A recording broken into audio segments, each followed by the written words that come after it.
An appeal by a former Columbus police officer to have his termination reversed is leading to a closer examination of timekeeping policies in the department. It could also have far-reaching implications for other officers on the force. And Shawanda Jones was at today's marathon hearing and files this report.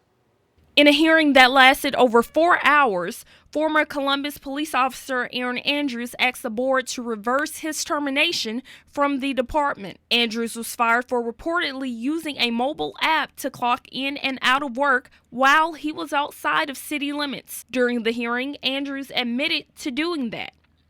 Andrews says he knows skimming the time clock was wrong, but he thought it was common practice. We all had the mobile app, which was given back when COVID came out, and which allowed us not to all be at one place at one time.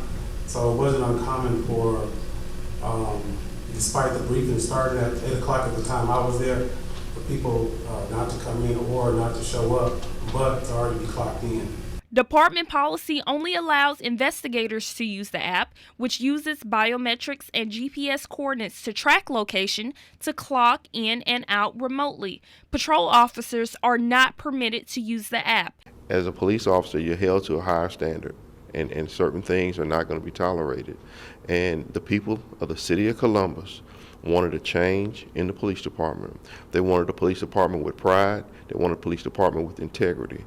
And that's my goal, to do that and give them what they asked for. Our officers are held to a higher level.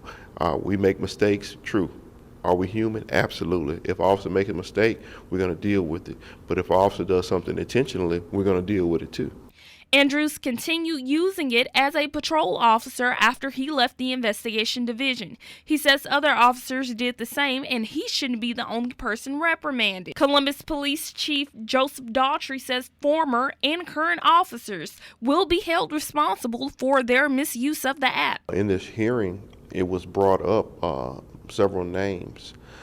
Those names were brought up. This is my first time hearing it. Also, the fact that more individuals were found, because that was an investigation that was done in HR. Now that they're completed their investigation, they're going to turn it over to us, and we're going to go ahead and launch our investigation, whether it's former employees or not. Chief Daughtry says he understands that mistakes happen, but he also says those mistakes have consequences.